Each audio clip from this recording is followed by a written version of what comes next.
Other pet peeve, when people do shit like Esperanto, like, we're gonna design a language, and then they include all the big fuck-ups of other languages and don't, fix them. What's the point of, if you're doing a conlang, the advantage of a conlang is that, it's constructed. You don't have to have the flaws of natural evolution. You can design a, much more efficient and effective language. Fuck, I hate Esperanto so goddamn much. I'm gonna learn Esperanto just to piss off. No, because Esperanto's it's a universal. Esperanto was a conlang back in early 1900s, late 1800s. I want to say that might be wrong. Maybe it was later. But the point is, it was a constructed language made to be a universal language. That it would be the mean, average, easiest language to learn for speakers of other language. So it would be, a language of translation. It would be really easy to translate for any language speaker to learn Esperanto, is the point. The problem with that is that only applies to European languages, Western European languages, even at that. It's very heavily based on Spanish with a bit of German mostly, and then a teensy bit of English, French. It's even the Russian language wouldn't. Yeah, it wouldn't translate as well. I mean, easier, but especially if you get into fucking God, an Eastern Asian language or a Pacific language or an African language or something. Fucking forget about it. And but it takes all the flaws and the problems of these languages, and it's just shitty. It's respectable, in how big language, but it's just not good. And there isn't a good replacement for Esperanto. I've actually thought about trying my hand at it. Is Esperanto a language in Hemlock?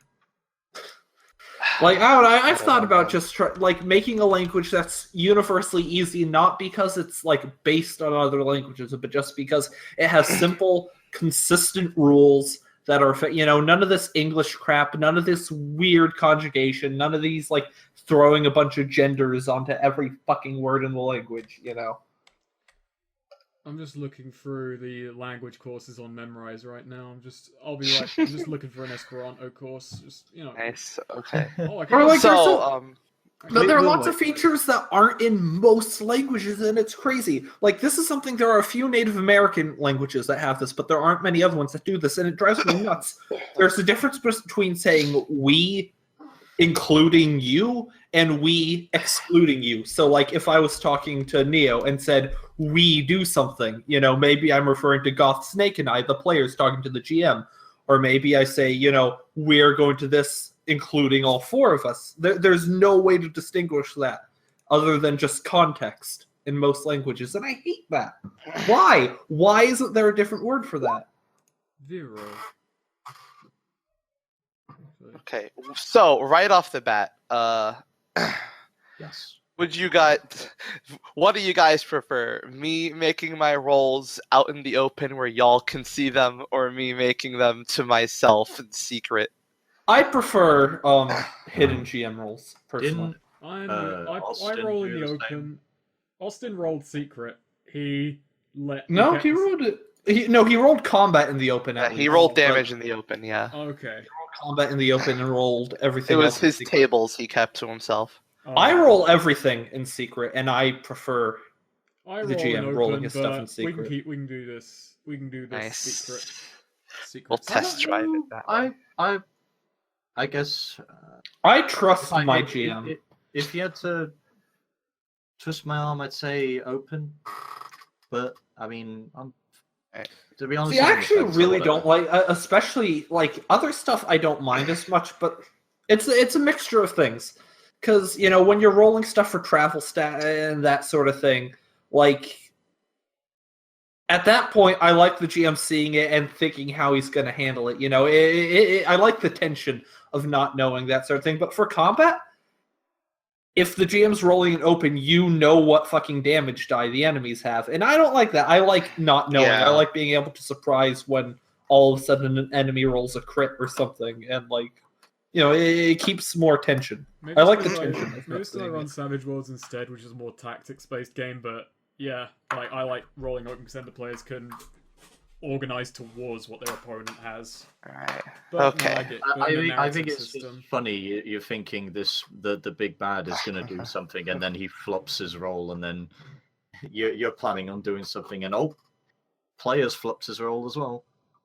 There are things too where I do believe in a minimal amount of fudging on a GM's part with stuff like if a monster's really kicking people shit and then like changing its damage dice or changing its stuff like that.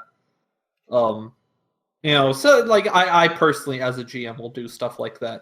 So stuff balance like changes on the fly. if I like make a monster, it's like I'm like, okay, this thing is way nastier than I intended it to be. Or it's just been rolling really well in the past. Like it's been getting some. like I think that fudging is like the GM just going, "Oh, I need the players to succeed through this situation," rather than thinking, "Okay, how can I make the players lose in a way that's not going to fuck them super hard?" Like, oh, the monster incaps you and it's done. Well, no, like fudging dice. Fudging rolls is what I mean. Like, it rolls like a 7, but maybe you tell the players it was a 9 or something for whatever reason.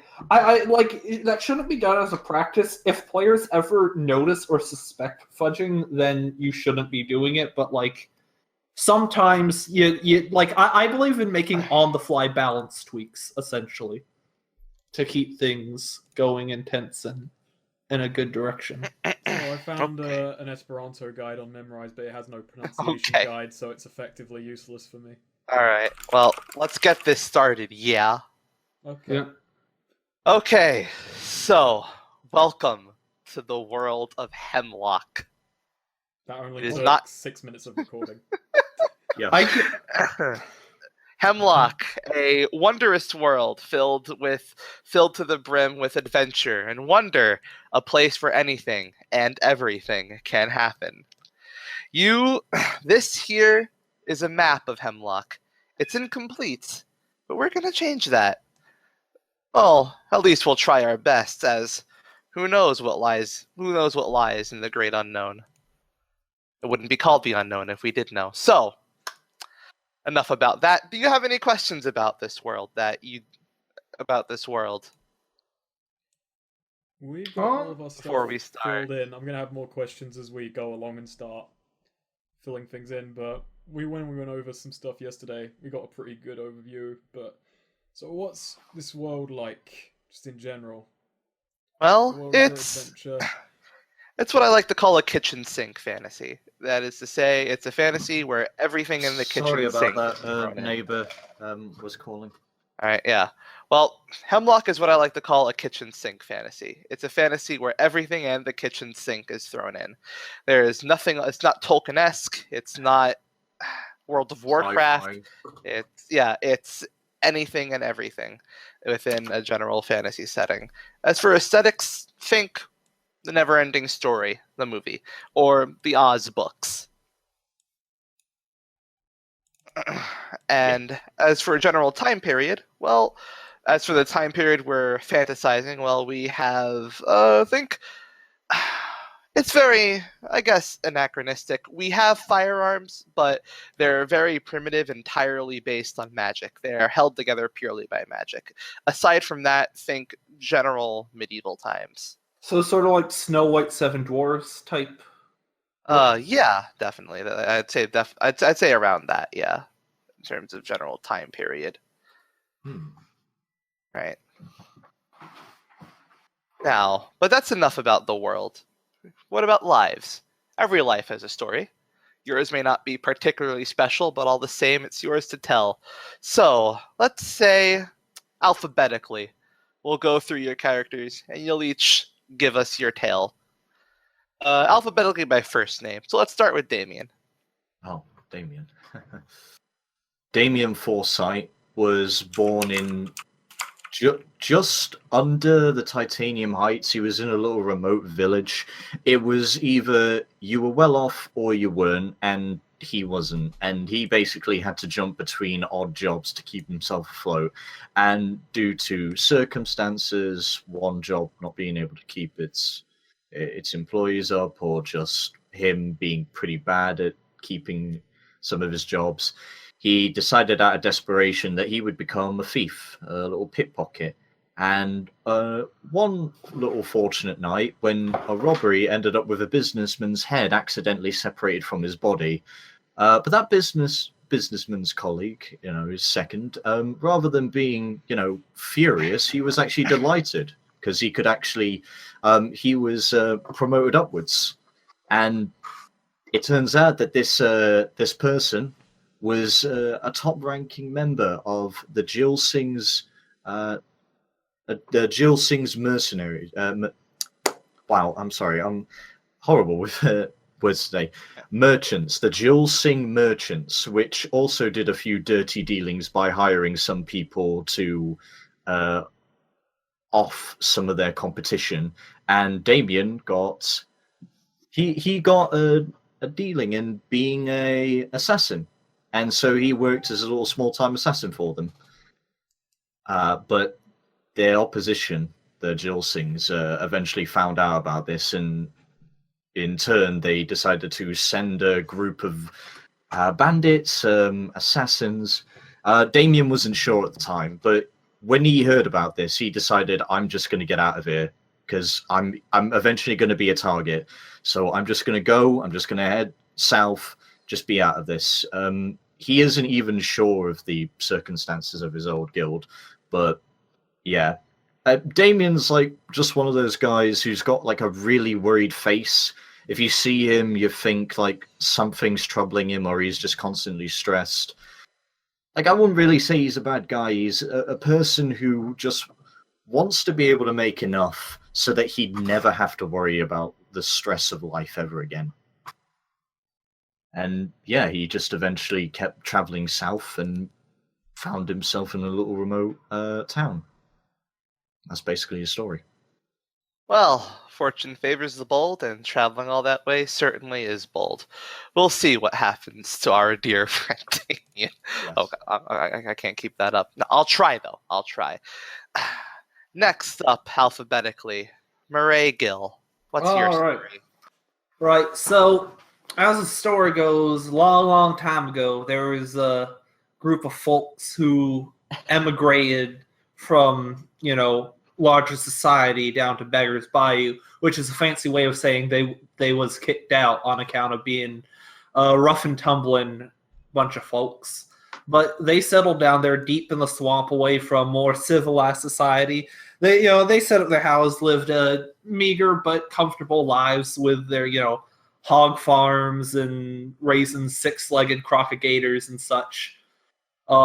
As time went on, they grew more in tune with the swamp and started changing, getting more and more like the other creatures that lived in the swamp with them, developing all sorts of scales and gills and camouflage. Eventually, though, people started coming down to the bayou. It's a good source of fresh water, and they've been integrating with other people. They like to keep to themselves, don't much care for trespassers, but they can't control the entire bayou, and so they've learned to tolerate it, still try to stick to themselves as much as possible. As for Murray Adelaide Gill, she had some ugliness with her family. She didn't have the best childhood, didn't get along too well with her mama, and her papa was quick to the drink. And after a recent bit of ugliness involving her cousin, she decided she was tired of this life. She was tired of this swamp. She was tired of this little town where everyone's related to each other, and she's done packed up and left in search of a better life. Well, a better life she may soon find. Let's see what happens when this little fish enters a very big pond. Haha. I was thinking that up throughout your entire story. Okay. That was like DreamWorks. I like that. Okay, yeah, that cousin was also played by Will Smith, and like a really creepily accurate Does model. Jack Black appear? Or... Yes, he does. Okay. And finally, last but not least, Thistlewick. Spin us your yarn. Alright, Thistlewick is an orphan boy of Tarrant. Always a problem child. He was sent to a military academy, and he was kind of enrolled and had to live on the academy grounds. He was always getting into scuffles, always getting into fights, always absent when, study period came up, always around for physical training, for sword fighting, for lessons on, military tactics and history. That was more his sort of area of expertise.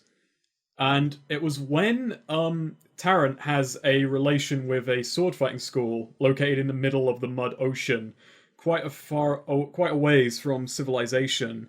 They regularly scouted for promising students, and with the promise that if anyone graduated the incredibly harsh training regime they had to be put through, they'd be sent back to their place of origin, basically being very, very hot property.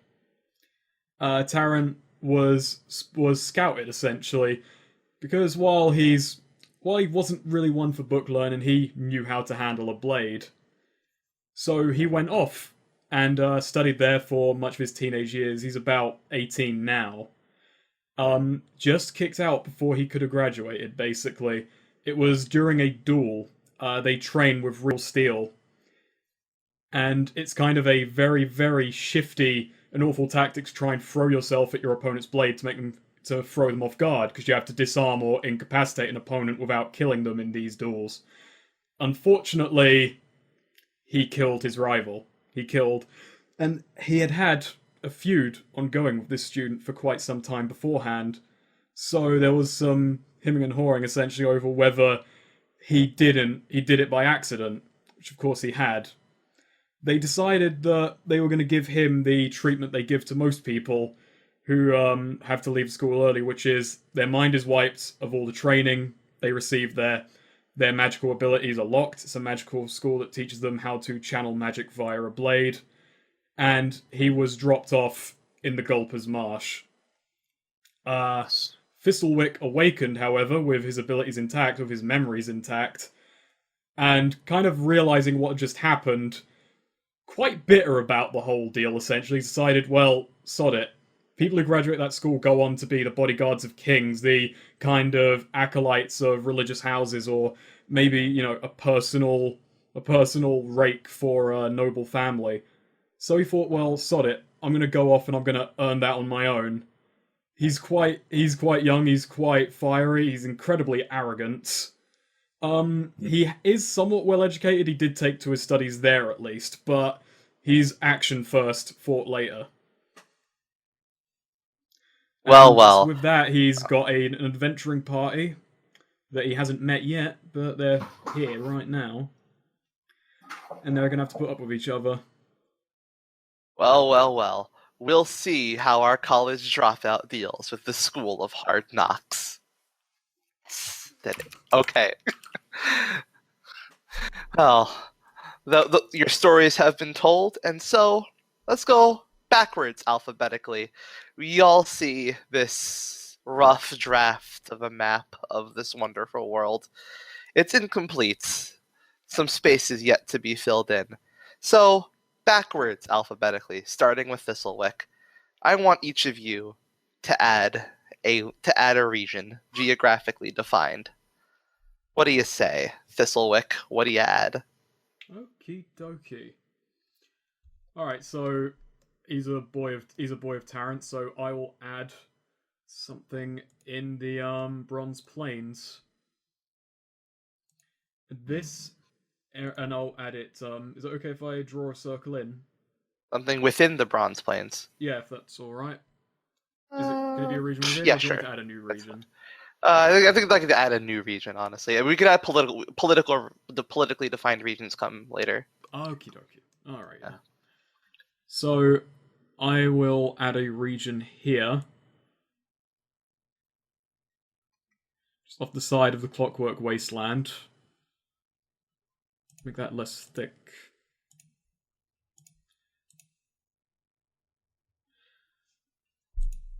So, this area here, both sides of the Clockwork Wasteland, it's the scrap heap. Oh-ho. So the Clockwork Wasteland is filled with, robots. Well, not robots, but kind of old clockwork construction that has fallen into disrepair and disuse, essentially. Correct? Yeah. So, and some wild robots, yeah. And some wild robots. Mechanical wildlife. Yeah. The scrap heap are the people living off of the remnants of that. They want to find something in there, some great treasure, some all-powerful robots, something they can take and corral. So it's essentially filled with raiders and bandits who make regular excursions into the Clockwork Wasteland. The scrap heap is considered a common ground, but that does not mean they get on. So this place is regularly filled with people skirmishing over... They're skirmishing over leftovers, essentially, or whatever they can cobble together. You do have Clockwork Wasteland's a vicious place. They must be tough folks. Oh, they are tough folks. They also have a very low life expectancy, however, because you have a bunch of tough folks with anger issues in one area. Yes. Makes sense. So they try, and it's not just all of that. Think of it in a very kind of stalkerish term. Like, people make excursions into Clockwork Wasteland, they come back here to either sell off their goods or make their way back to Gulper's Marsh, or maybe one of the cities in the Bronze Plains so they can trade off their finds. It's kind of like a hub for people who consider the Clockwork Wasteland a sort of treasure trove of stuff to find. Sounds nice. Okay. Miss Gill. Alright, so this sort of area right here, north of the, actually, you know what, let's change those dimensions some. Yeah, feel free to make them as big as you like. You don't gotta keep them small. Over here is an area known as Deadwater. It was once, sort of continuing along with the bayou and the swamp area, a bit of both. But the water here the ground's been sinking over time. And it sort of created this valley area that's turned in. It used to be a vibrant swamp. Now it's a bog. And all the trees, all the cypress trees and whatnot that once thrived there are now all long since dead. The water is black, filled with peat, only mosses and, other things of that nature, Venus flytraps and the like, grow in there. There's lots of mist, too, that collects in the valley because of, being in a valley and all. Aha. This right here, you're saying, this whole place, this is the Bog Marsh Swamp. We finally have it. Very good. Okay, and what was it? Deadwater. Got it. Okay. Well, Damien, you got a region for us? The only thing I can really think of is where Damien was born, which was Thistleburn. Well, that's a village. That comes later. At a geographical region. I haven't really thought that far now. You want to maybe come back to me because it could be a forest, a jungle. Even though we already have those are fine. Anything really. A lake, a body of water, anything. Okay. Let me change this. A tundra. In the Emerald Forest, I actually thought of something which. Well, you have to put it outside the Emerald Forest, maybe right next to it. Oh, right. Okay. Can you get rid of that line for me, please? Yep. I'll just put it over here. There, you could work off this. Delete this. Can you move it? Yeah. Actually, that's perfect. That's what I was thinking of. So I it's know. sort of like in. Yeah, actually, no, that area works fine. It's this large body of water that stretched between Thistleburn and one of the sort of neighboring towns crossover. But it's like a big stretch of water, and then just as you get onto the other side will be Papplework, which is the other region just before it, where some of the the rival merchant groups were. Right, so Hasselberg would be what over here? Thistleburn, yes. So Hasselberg would be here, and that would make Thistleburn over here. Papplework, as Thistleburg here, Papplework here. yes. Yeah, all right, that's cool.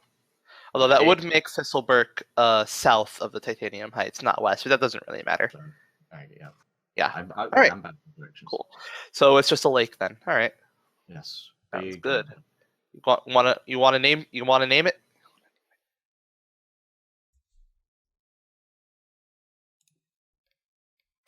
Lake.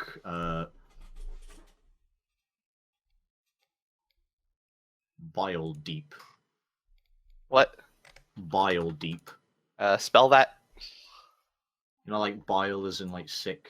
Oh, okay. So like, hold on. Let me type it out. Yeah, he just. Oh, okay. So Okay. that. All right. There we go. All right. Good. All right. And it's like a murky sort of like. It looks swampy. It's not. It's just sort of. It's got like a greenish tint to it. All right. Well, we've got our regions then. So, moving on. Also, there may be lake monsters. I've told you already, you'll be starting in front of an agent of the Confederation, which is a loose alliance of many of Hemlock's cities who have put out a call to any adventurers and wanderers in the area to come get some free supplies in exchange for hearing out their work offers. Why have your characters responded to this call? What drew them here? What drew them to the town of Coral to answer that call? We'll start with Miss Gill. Well, she was just heading east already, trying to head out of the swamp, more or less, not further into the jungle, trying to head towards civilization, anyways, and didn't really have much of a plan, and was starting to realize that, and just sort of jumped at the first opportunity to do something that she saw. Right. Why did Damien answer the call? Definitely the same as Gil. Like, there are very few things that Damien's good at, and I'd actually say that dumb luck is how he got this far. But being an assassin, or at least being able to sneak up on people and get them, is something that he can do. And if he can do work, at least doing the skills that he's gained over the years, then he'll do it. And plus, it's the only thing he could find, really. And why did Thistlewick answer this call?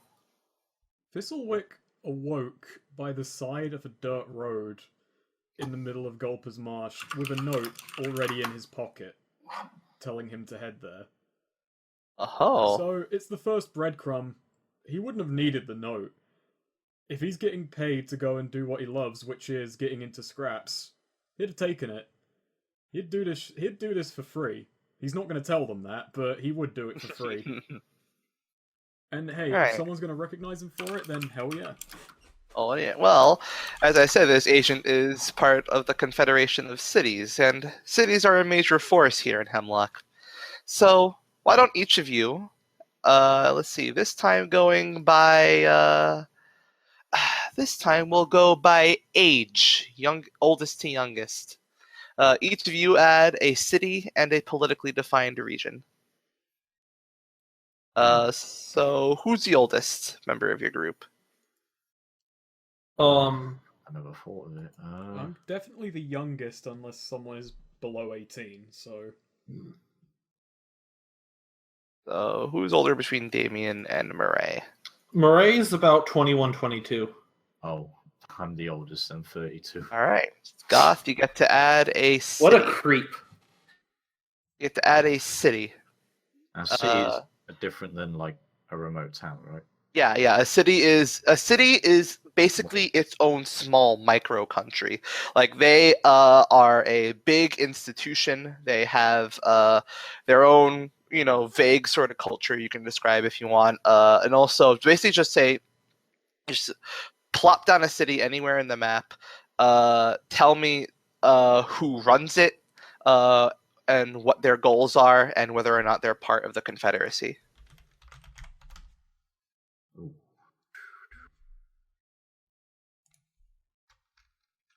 What are the what does being part of the Confederacy entail? What is the Confederacy? The Confederacy is a very loose association of a few different cities. Since every city kind of has their own goals and ambitions, the Confederacy only exists to push the broadest of shared interests, which basically entails putting out the word that there are cities who offering work to wandering adventurers and labor and all that. So basically telling, hey, we are this confederation. We're the government around here. We're the powers. You want to work for us. And they're pushing that as an alliance. There are some cities that don't have any part in that, either because of a independent streak or because they want it all for themselves. That's why Tarrant is not part of the Confederacy, and neither is Larimer. Go Tarrant. Fuck your Confederacy that I'm working for money. That is going to be a point of his character. He's like, well, I'm working for the Confederacy, but I'm not of the Confederacy. Do you see that name around the top of the Titanium Heights? On the top, Emberwell. All right, cool. Emberwell City, big sort of like steampunky, like, it's like your typical clockwork sort of city that a lot of factories, lot of industrial going on. I'd say it's like a very heavy work-based sort of city that you'd be surprised how many like sort of businesses are going on there. But I'd say they're working under a lot of different people rather than having their own business. So it's sort of like a holding ground for like where things are manufactured and then distributed around different places. And then you said like the mayor and whether or not they're... Yeah, so who's the leader? Yeah, a lord, a president, a mayor, an executive. It can be anything. Just one unifying body or person. I like the idea of the executive. So let's say a board then? A board of executives, all the big business heads? A board of business heads, because it's definitely a big sort of workplace. Oh. They're run by the board. Gotcha. Well, clockwork industry run by the board. All right. Do they want any? Do they have any specific goals, or what do they want to do with what do they want for the future of Hemlock? To definitely become more military drived. Aha. Have more power under them. Nobody can ever come and say, hey, we're going to take over your business. Well, actually, we have now a private militia, which means you come here, we'll just have you shot down. All right. So, last question. Are they part of the Confederacy? What's a Confederacy again? They're just a loose association of a bunch of different cities who are there to push a lot of these shared interests and common goals. The more isolated and more expansionist cities aren't part of the Confederacy. The ones with a more independent streak. Oh no, they're prideful and believe that they can keep going on their own. All right, so they're not part of the Confederacy. No. All right, Murray, at a city and or political region. Okay. Let's see. Would like my the fish people's like home? Would that count as a city? Like it's pretty small, but it is it's an independent with age. There's not like a larger city. That's a settlement that comes later. Okay. A city. In that case, magic's pretty common in this setting, right? Like it's not. Yeah. Okay. I think some cities are more magically inclined than others, but yes. Okay. And so for this, it's just like a gray circle, right? Yeah. All right. We're gonna go. Oh, is that the right shade of gray? Whatever. Deep in the cypress jungle, there's the tree witches, and they have a bunch of tree witches formed a society, and eventually, more and more people ended up living with them. It's very isolated, it's very out of the. But essentially, a bunch of people living in isolation. Is it part of the Federation? No. Right. These are people trying to, a lot of shady criminal types probably live here. A lot of people, trying to start over, looking for new identities, who have screwed up previous lives. Those shady folks and witches live there. Yeah. It was originally a witch's coven. Right. And, Does it have a leading body? there's probably a council of witches Right. still. That And by council of I need a name witches. for it though. Which Yeah. And does it have any goals or wants for the future of Hemlock? do I have any goals or wants? The witches themselves probably have like a goal, but the coven that sort of runs things, but I don't know what that is. I'll let you use that have that as a plot thread. So I guess we'll say the coven has their goals, the populace does not. Yeah. Alright. Not Confederate. Okay. So we'll come back to the name later. Wetwood Coven. There we go. Oh, shit. What? Wetwood Coven. Gotcha. Wetwood Coven. I'd like to wet your wood, Eric. Okay, so Thistlewick. Alright, so my city is here, near the border of the Gulper's Marsh and the Bronze Plains. It's more in the deserty region, the marsh, but it's quite Or sizable. deserty. Alright. So, this settlement formed around a destroyed mine. Very sorry, I need to BRB very quick. Alright, cool. And the reason and what essentially happened was the mine had struck a reserve of magical reagents. The kind of unfortunate part was they were absolutely incredibly volatile, which caused a massive explosion and flooded the mines with this kind of magical alchemical goop. Which it occasionally still erupts, but they figured out how to kind of predict it and they can live quite safely around it. But a kind of citadel formed around this, and it's actually proved quite profitable. They can tap from this, they can, sell it, they can make potions from it. So it's formed around like a magical geyser, essentially. Yeah, basically. That's the kind of beginning and end of their economy. They have a few like farms that they run in the Gulper's Marsh where the land is a bit more fertile, essentially, but they mostly depend on kind of outside trade. Economy based on products based off alchemical goop. Yeah, and, well, they also have, alchemists who refine it and make proper potions from it. They've got a somewhat decent magical-based university there. Somewhat decent. Because, they're more concerned with selling this stuff. They haven't really thought long-term, like, what's going to happen when this dries up. They haven't seen the bottom of it in, like, however long they've been there, so they think, we can live off this forever. Yeah.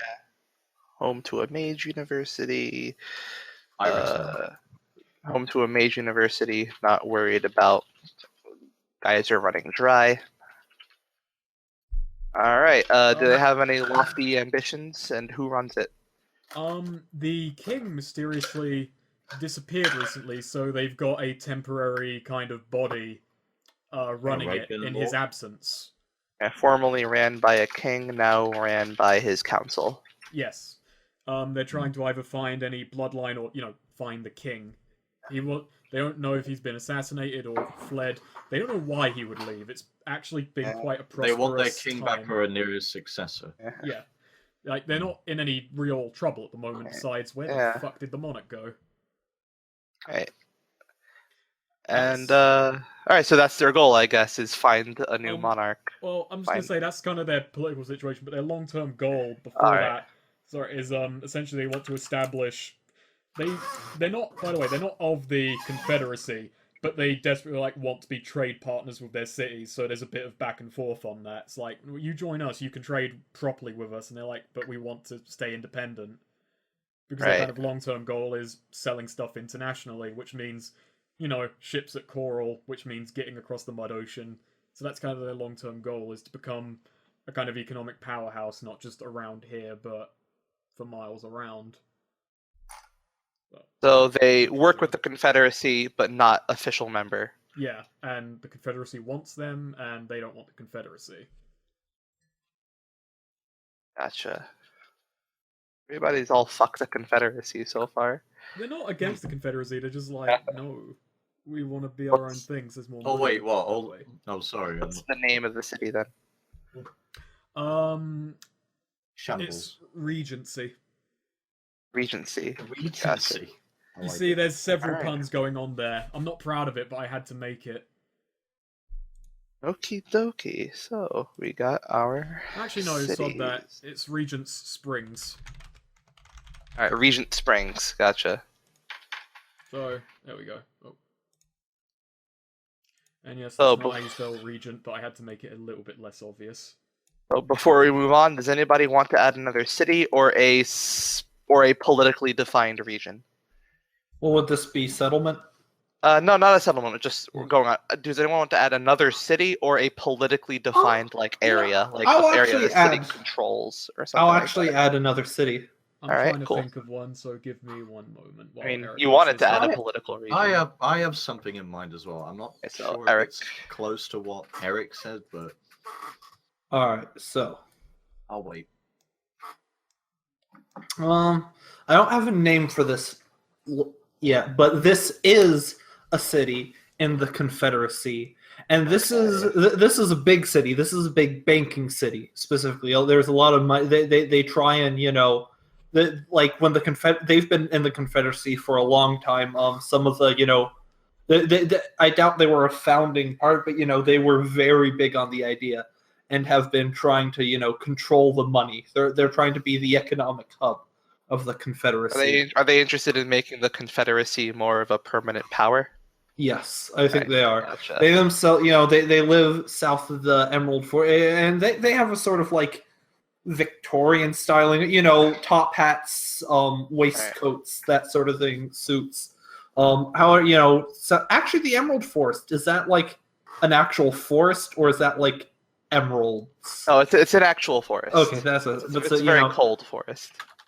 But just south of the Emerald Forest, that's like a big. They're not actually in the Emerald Forest, but they kind of act like they're part of it. The city colors are green, the flags are green, the banners are green, Right. that sort of thing. Emerald green.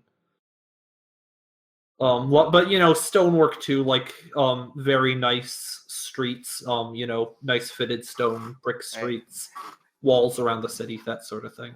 Ran by a king, a mayor. A lord. mayor, All right. a By a grand mayor. mayor. By a grand mayor. And so for goals, would you just say make the Confederacy strong? Not just make the Confederacy strong, but centralize the money into their city. So make Become Confederacy- the banking and economic heart of the city. the Confederacy strong and centralize money in their city. Okay. Very Now good. we need a name for it. Jesus. Oh, right, it was.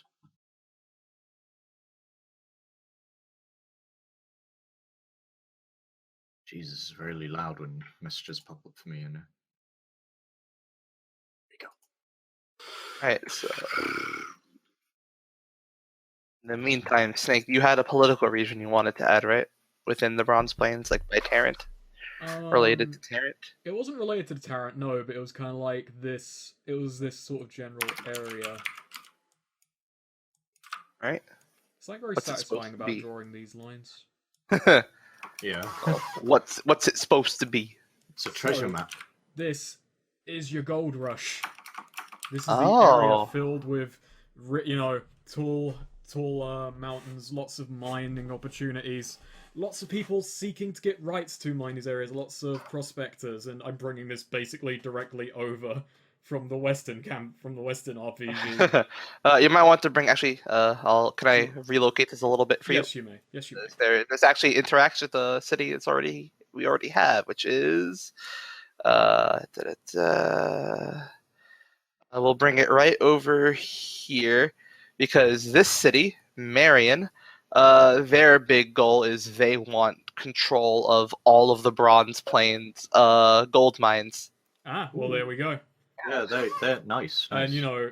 Tarrant and Custer obviously want a piece of the pie. They're obviously like, hey, we need money as well. Even if they're more concerned with the Giants Monastery, we need dosh. So yeah, let's just give that the name the Golden Springs. So that's where you get a lot of prospectors.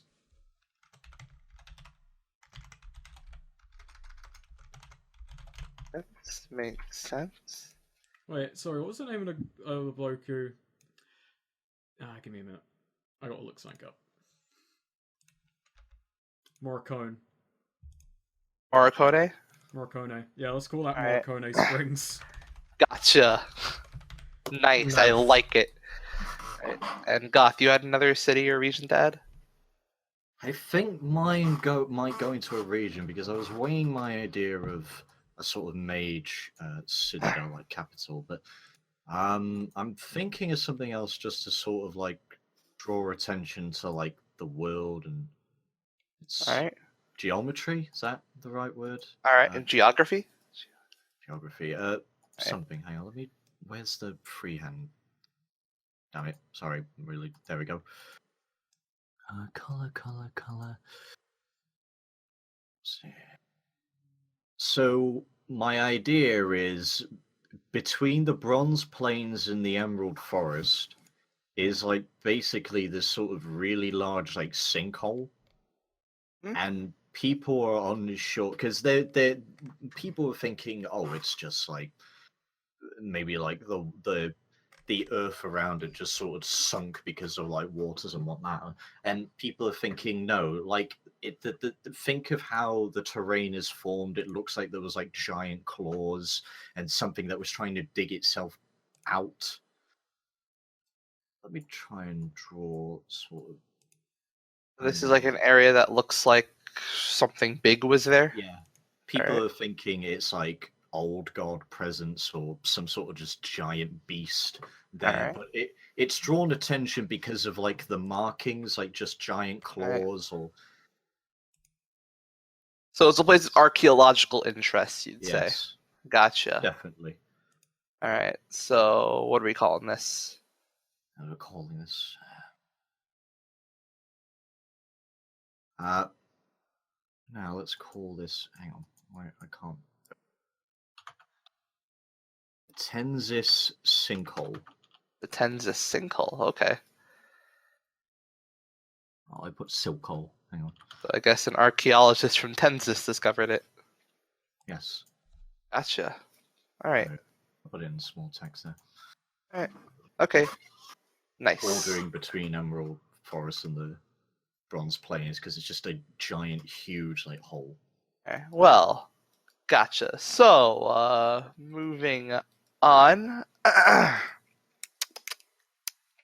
Now, each of you are from this land of Hemlock. You've all grown up here. You know this land holds many dangers and many wonders. So I'd like each of you to relate to me a place in this world that you wish to avoid and a place you'd wish to visit. Jot it down. We'll go in order of... We'll go from youngest to oldest, so Thistlewick. Place I would like to avoid. Writing it back. I want to avoid Tarrant. Tarrant, huh? Thistlewick is proud of being from Tarrant, but he knows returning there, they would obviously know or discover quite quickly that he did not graduate from his school, and it would raise a lot of alarm bells, so he does not want to return to his hometown, at least not for the foreseeable future. Gotcha. He wants to earn his keep elsewhere and then maybe return once his name is established in some other capacity. As for a place he would like to go... It doesn't have to be a place on the map, you can make something up.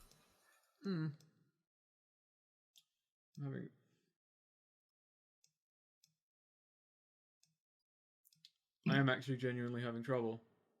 He kind of wants to go everywhere aside from Tarrant. It's not really he's not really deathly attracted to any place. I'm gonna say probably I'm probably gonna say like. Why am I struggling with this shit so much? All the money is in the Bronze Plains, so he wants to avoid Tarrant, but just generally be around the Bronze Plains. You got the Gold Rush. I've been out with a Clockwork. Yeah, I've got a Clockwork Wasteland. That's like it's a rough and tumble sort of area. Robots to fight. You can kind of get some practice in without raising too many alarm bells. Gotcha. All right, so he wants to avoid Tarrant and he wants to visit the Clockwork Wasteland. Gotcha. All right. Murray. Well, Murray obviously don't want to go back home with a bunch of less than friendly family left in less than favorable circumstances. Wait, what was Bile Deep? What? What was It's a Bile river. Deep? Bile Big Deep? giant. Yeah, big it's a big giant giant, lake. lake. It's a giant lake. Yeah, that's what I thought. Okay, making sure. Yeah, it hasn't really. Murray ain't never swam around in anything other but swamp water. Might be nice to check out a big old lake. Big green lake. See if there are any anything interesting to be found living down in the bottom of the lake or something like that. Right. What's a place Damien would like to avoid and a place he'd like to visit? So it's tie between that sinkhole, Emberwell City, considering how much they've been building themselves up, but going somewhere that isn't made by me.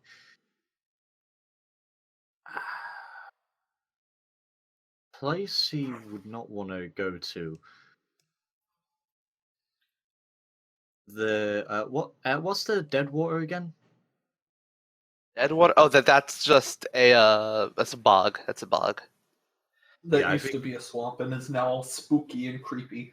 Yeah, I think he'd like to avoid there. I think he definitely wouldn't like to go to just a big creepy sort of. You're saying a bog, like a swamp, but yeah, just a bog. Place is interesting. The Clockwork Wasteland. It's got clockwork in the name. He's only ever heard brief tellings about it, but he's interested in seeing what has to be there. It's got to be Right. interesting if it's got that name. Right. Okay. Well then. Alright, well then. Now in that case, who among you would you say is the most I think I probably know the answer to this already. I imagine Damien is the most traveled amongst you. What is Yeah, it? probably. Most to least well traveled. Oh yeah, definitely. Hang on. All right, you're the most well traveled, definitely, because as I remember, Thistlewick's only ever been in Tarrant and the school. Big. Yeah, and you made that entire journey, so. All right. Oh yeah, because Coral. So yeah, I definitely went all this way. Jesus. So you probably followed a safe road. So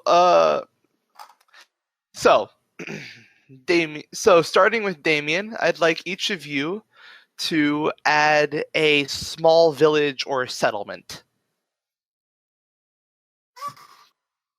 Anywhere in the world. Yeah, anywhere in the world. Oh well, I mean, I've really only got one in mind, but Gotcha. If it's all right Go with ahead. you, I'd like to. He's saying technically it was south, but on the other side, on the left side of Bile Deep, right? This Thistleburn. Yeah. I might have put that in really small.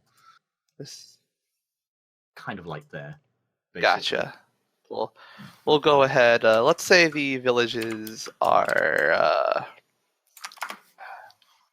Where is it? Freehand.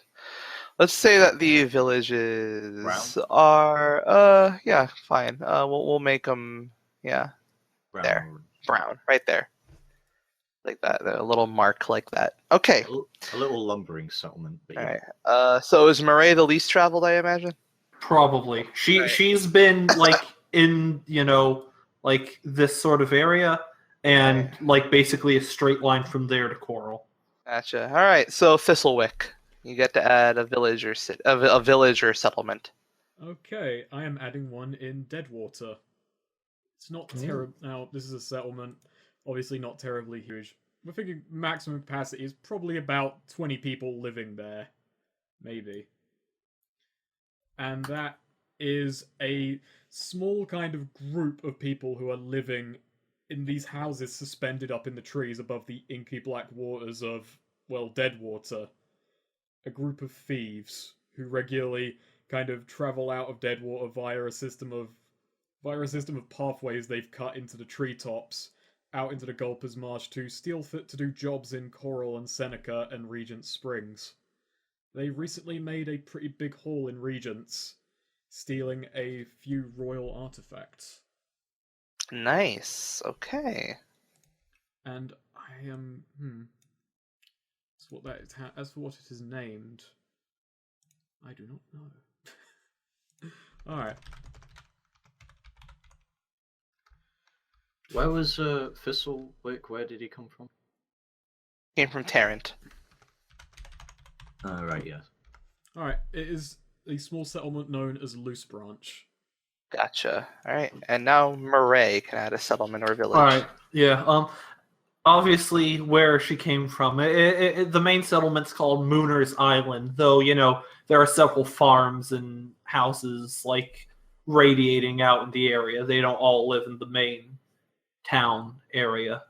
Actually, could you move the Beggar's Bayou text down some? Just further down in the region, so I have more room. I gotta go on to map and background and there we go. All right. Oh no, that's right. These are great.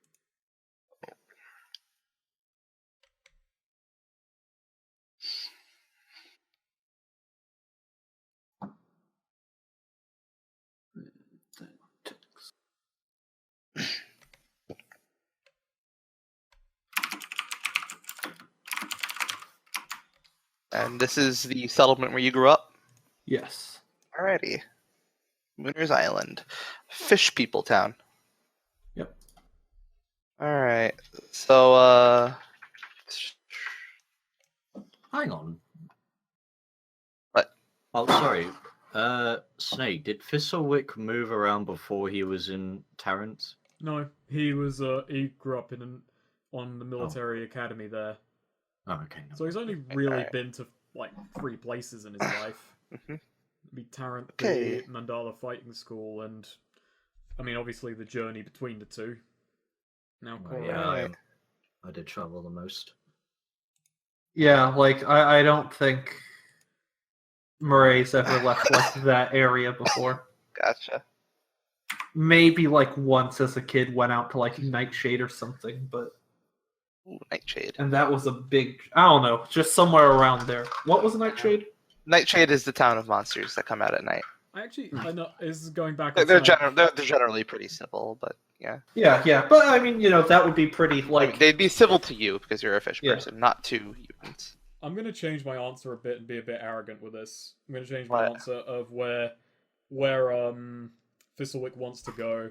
I'm gonna say that Regent Springs because they have a rich royal family, and he wants to be rich as a sword fighter. So being a retainer of that house would be basically a good career move for Thistlewick. Alrighty. So he's interested in getting a name that would get him recognized there.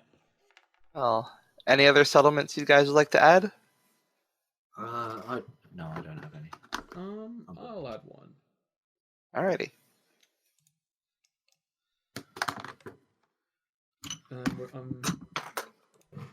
So this one's in the Clockwork Wasteland. Alright. Nice. Clockwork Waste, that's a rarity. You got. I'm just lifting from Ithaca. Pathaton. Oh, is that the destroyed place where it? It's being rebuilt by robots. Oh, interesting. I was about to say it was a robot town. So a group of kind of robots have gotten together and basically started rebuilding each other and building a settlement. It appears to be modelled after the civilizations found in Scrap Heap, so they're beginning to imitate human behavior. If only they had a better influence. Pathaton, settlement in the Clockwork Wasteland, being rebuilt from the scraps by the robots themselves. What I haven't decided with this is I just wanted Robot Town, but I haven't decided on their general opinions towards humans. They've imitated humans, but how do they feel about humans? Do they like them? Are they robots first? Are robots the future? Or do they want to get along? Am I just ripping off fucking the anime Matrix thing now? Have I moved I'm on? sure. I appreciate that Pathaton is a square. Oh no, but you did your other one as a square. Yeah, then I never know. mind. I thought figured that was that's a clever. Good, I figured that was a good symbol for for settlements. I just did it in a smaller text, in a smaller symbol. I'm sure we'll find out what their deal is sooner or later. Hang on, I'll make loose branch a circle, so this joke will work retroactively. Nice. Anybody else have a settlement? I Eric? do. Gotcha. I don't really know what's here. I don't know who lives there, but I'm gonna put a settlement like somewhere in Bile Deep. Like it has its own aquatic community. I don't know if it's another race of fish people. I don't know if it's frog people. I don't know what's there. Maybe it's There's Merfolk. an aquatic community in Bile Deep. I'll add one more, but I'll wait.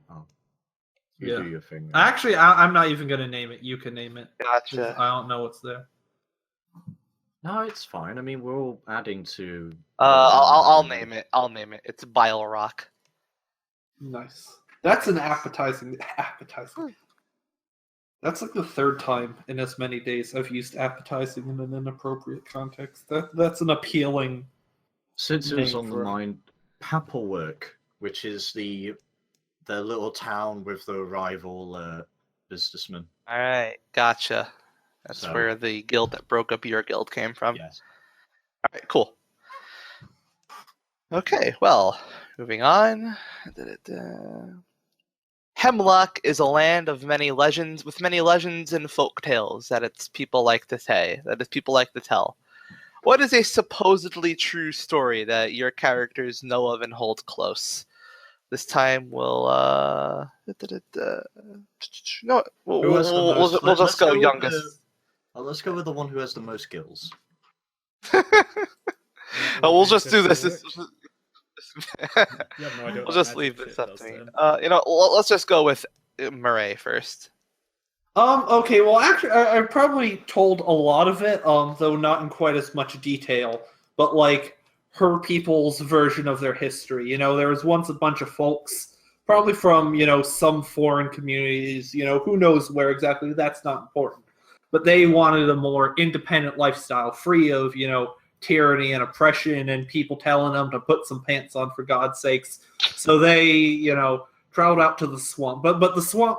So some humans traveled there to the swamp, but the swamp itself is alive. The swamp is like one big organism, and they are not just the descendants of those humans. They're just descendants of the humans and the swamp itself. It's a combined ancestor. Just as the human settlers are their ancestors, so is the swamp, and the swamp is in their blood. Nice. I Okay. have to use a bathroom though, so BRB. What's the supposedly true story? Thistlewick has heard. In the middle, somewhere in the mud ocean, there is a dry patch of dirt, and someone has tunneled deep into it, deep beneath the very depths of the mud ocean, deep to the rocks below, and there is a mine down there. And down there is a band of people protecting some ancient treasure that, if it got out, could demolish Hemlock. Oh, a mine that contains an eldritch treasure. Some people say as well that people have stumbled upon this dry patch is not just a simple small matter. It is this huge like ship graveyard where people have like crashed into it, got out and wandered. Like, okay, if it's dry, there's got to be a civilization around here, but they found nothing. It is this huge basic, it's a ship's graveyard kind of surrounding this dry patch. At least that's what the legend tells. Some Dead other folks ships. say that there are great riches down there from an earlier age of piracy. Some people say ancient evil.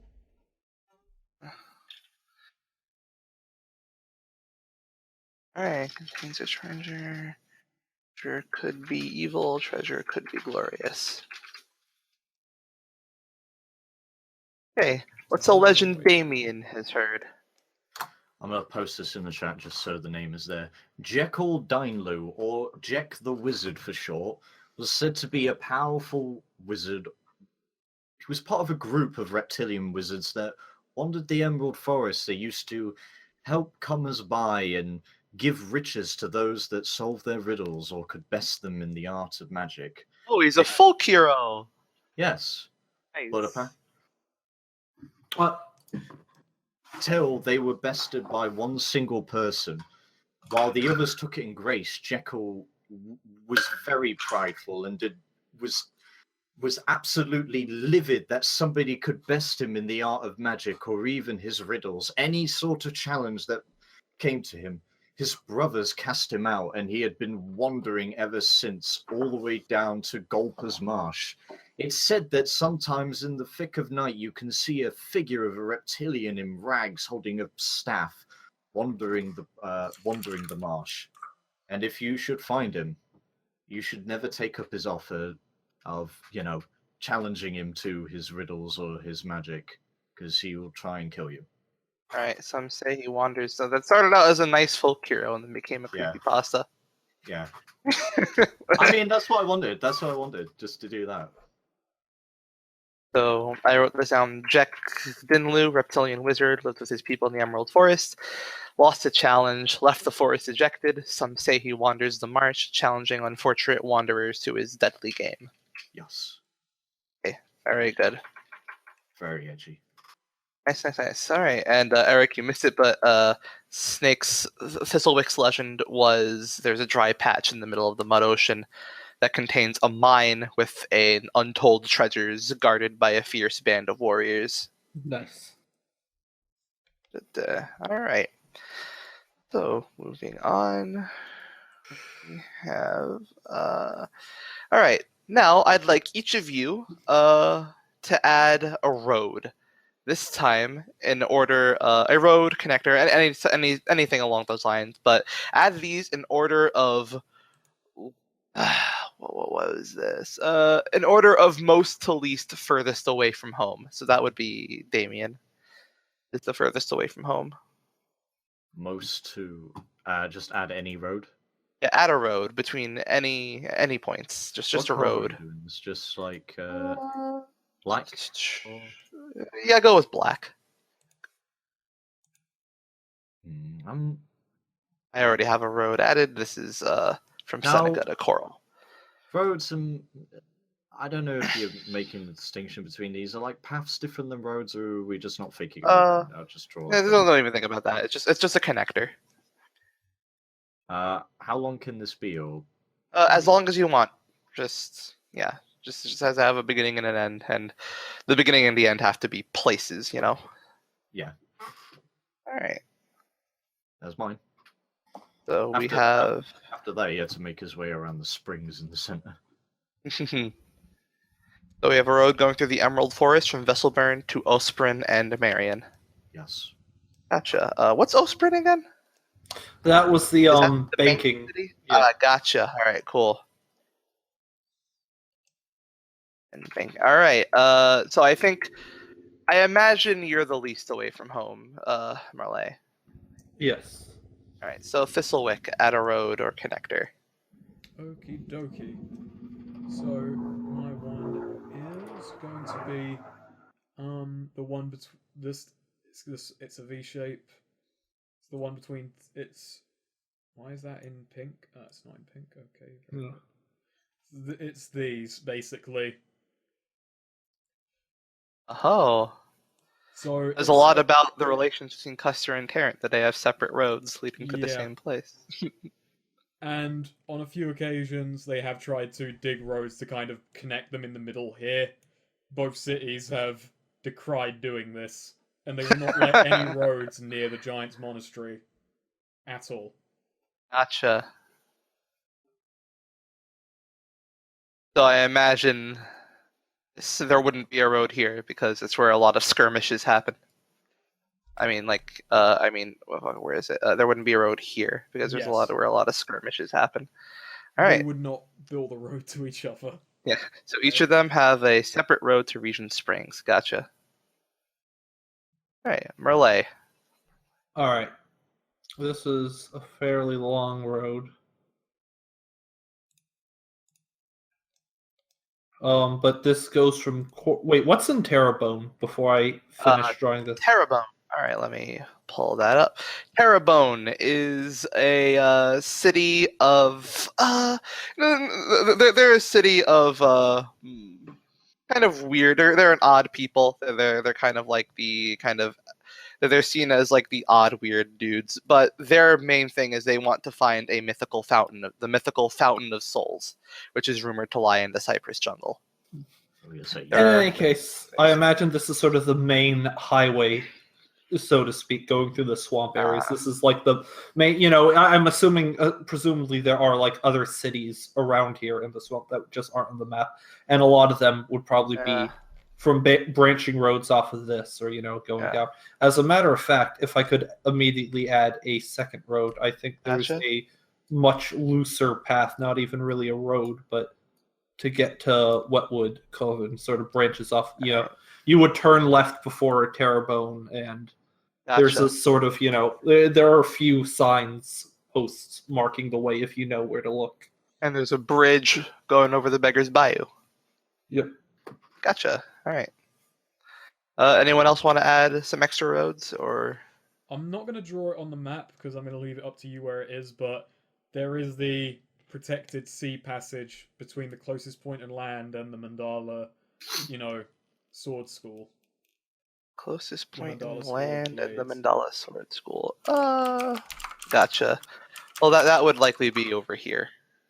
Okay, so yeah, there's basically Over here, basically, and So in one of the undefined regions. Yeah, it's just kind of a safe, shipping lane, essentially. Gotcha. They keep it free of pirates and bandits and other ne'er-do-wells, and it's the back and forth for students and trainers at the academy.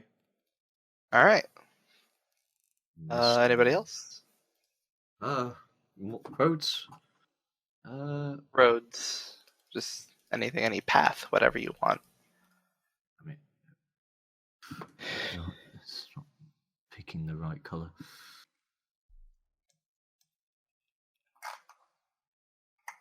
A tiny little sort of, it's not an official road, but it's sort of like a path.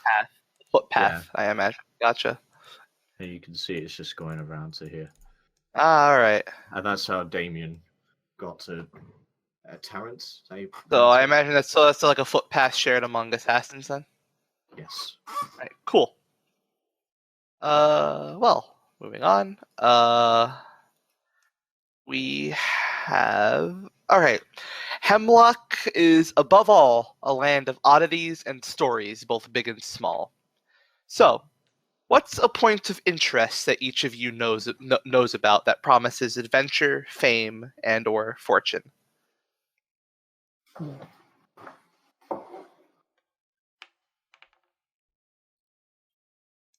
Which order are we doing this in? Yeah.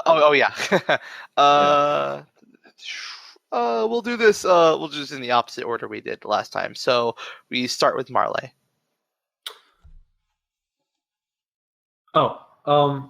Yes. Do we have to know where it is, or can it be a hypothetical point that we don't know where it is? That's the thing. You could make it a hypothetical point. Yeah, sure. There are rumors in the waterways, in the streams and crooks and whatnot that have reached all the way to the bayou that, somewhere deep nestled in a riverbed, like an incredibly deep riverbed, there's a sunken ship containing treasures untold, more so, it leads to no one knows how it got there. This is from centuries and centuries ago, this ship, when the lands looked completely different than they do now.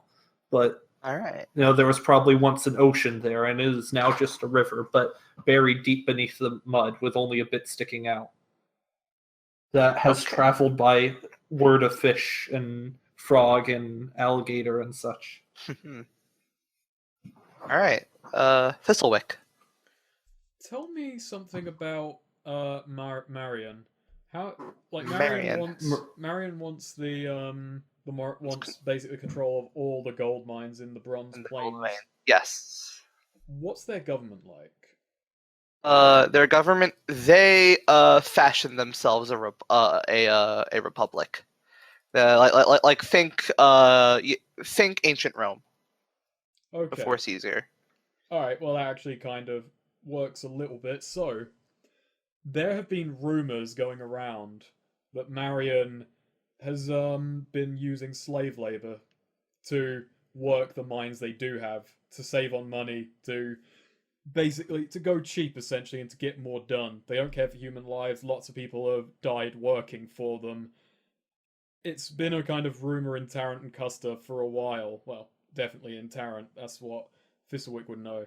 So, in his kind of young idealistic mind, Tarrant would be the Thistlewick would always be the one to bring this to light and free the slaves from Marion, essentially. So the point of interest would then be like where they're getting the slaves then. Yes. Cut off that supply, bring it to the light. Basically, become a fucking hero. Rumors that Marion uses slave labor to work their gold mines to get their slaves from a specific area. Hey, what about Damien?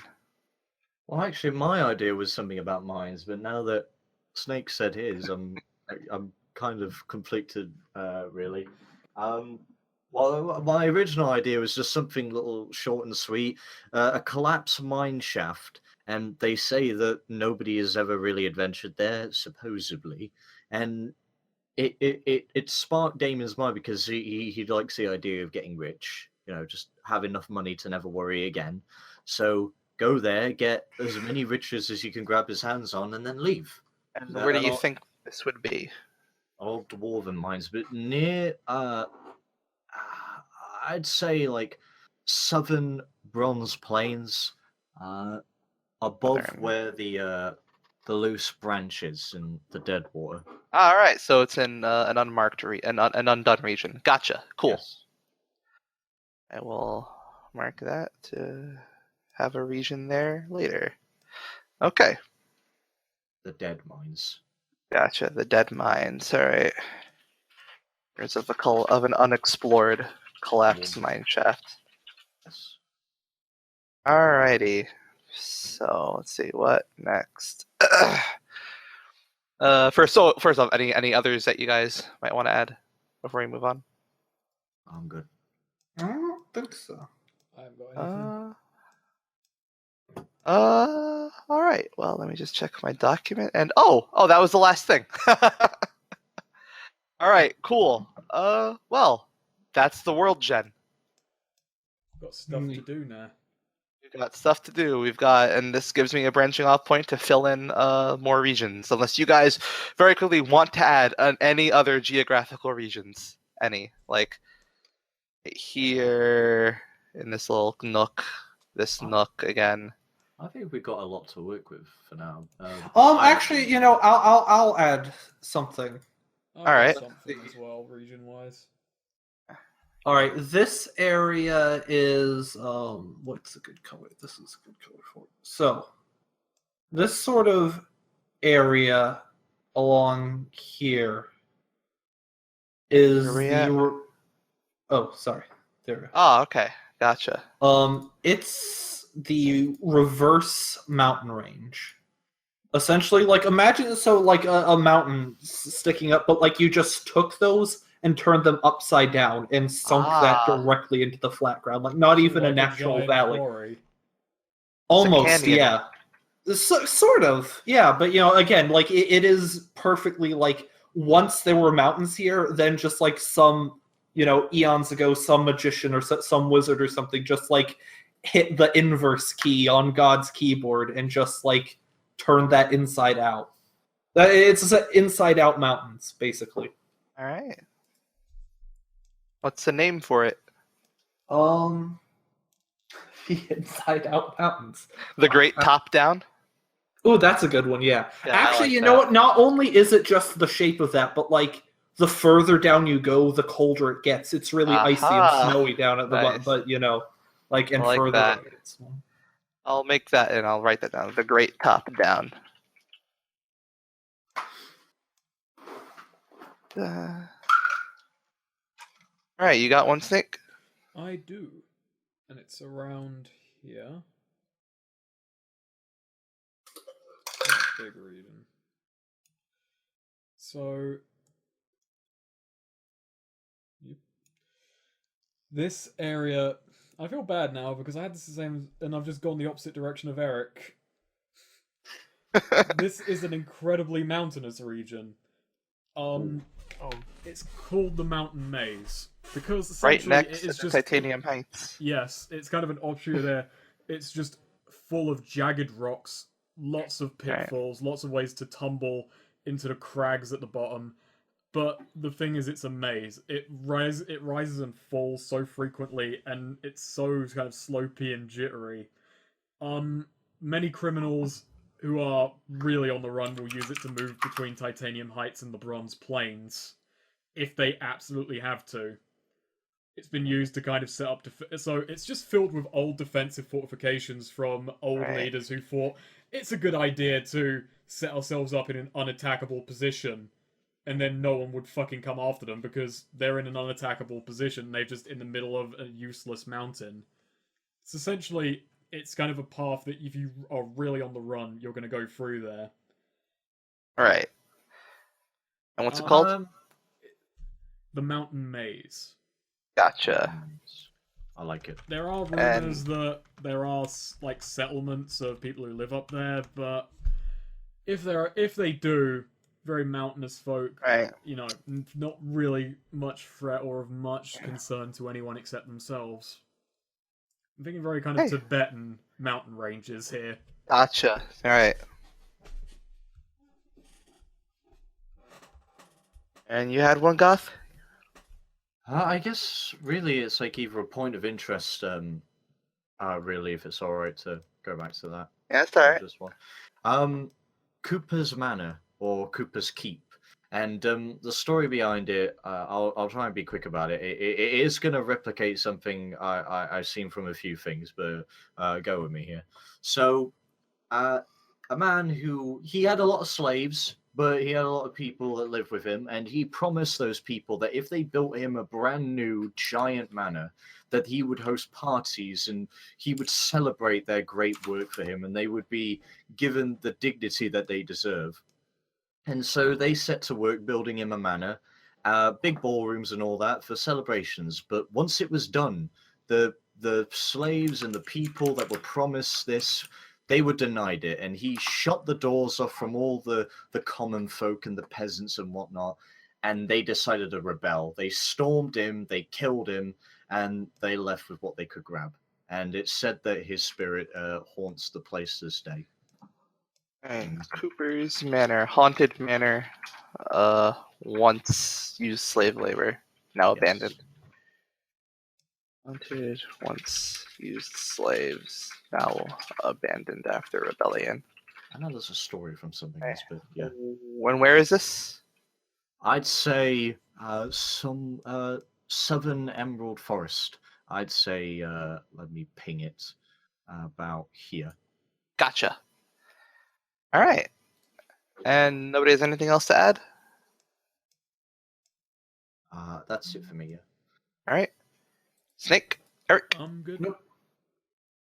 We're all good. All right. Well, when we start our journey proper, this map will hopefully look a lot different. It'll be cleaned up, some more regions added in, and we can start our adventures in the world of Hemlock.